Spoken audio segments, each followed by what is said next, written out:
If you've ever driven along the peninsula, down 101, across the San Mateo Bridge, or along the Embarcadero in San Francisco, you've looked out at the bay without thinking much about it. It's just there. It always has been, but it almost wasn't. 50 years ago, the San Francisco Bay was being eaten alive, filled in, developed, and converted to land at a rate that would have reduced it to a narrow river channel running through the middle of a sprawling industrial flatland. And it was happening legally, with full government approval and almost no opposition. This is the story of how the bay was saved and how close we came to losing it entirely. The bay has been shrinking since the gold rush. When miners flooded into California in the 1840s and 50s, hydraulic mining in the Sierra Nevada sent millions of tons of sediment downstream into the bay, raising the floor and reducing its depth.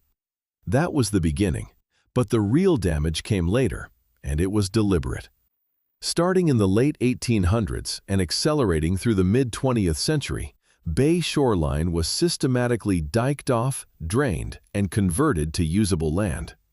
Salt evaporation ponds, agricultural fields, airports, and eventually housing developments and industrial parks were built on what had been open water and tidal marsh.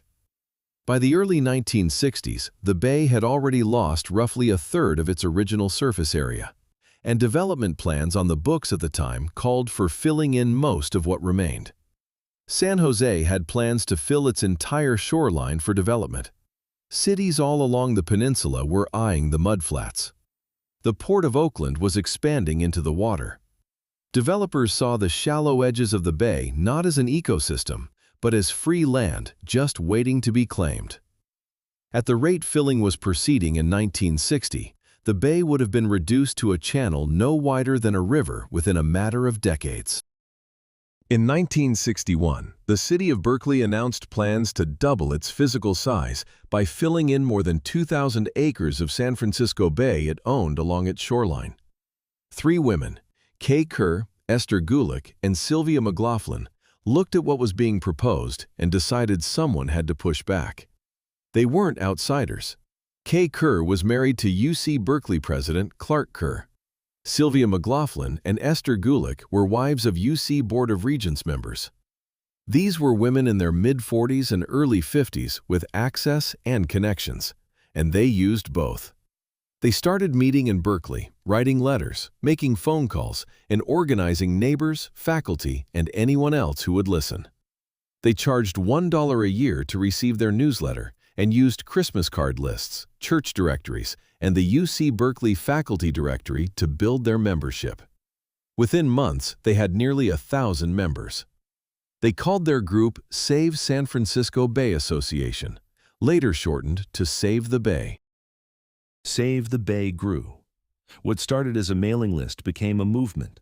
Thousands of Bay Area residents, many of whom had never thought of themselves as activists, signed petitions, showed up to hearings, and wrote to their representatives. The pressure worked.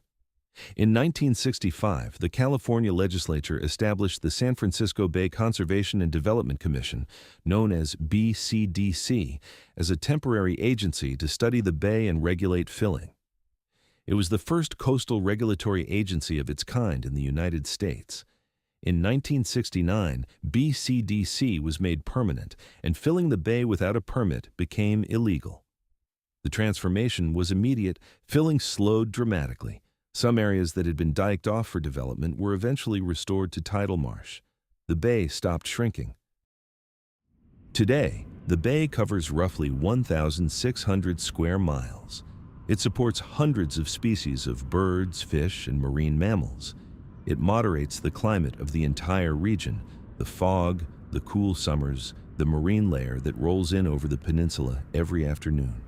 All of it is connected to the presence of that open water. The flatlands you drive through along 101 in San Mateo, Foster City, the edges of Burlingame and Millbrae, much of that land is fill. It was bay once. Some of it still sits just inches above sea level, which is a different problem the region is only beginning to reckon with. But the bay itself survived. And it survived because 3 people looked at a map, didn't like what they saw, and decided to do something about it. The Save the Bay campaign is considered one of the earliest and most successful grassroots environmental movements in American history.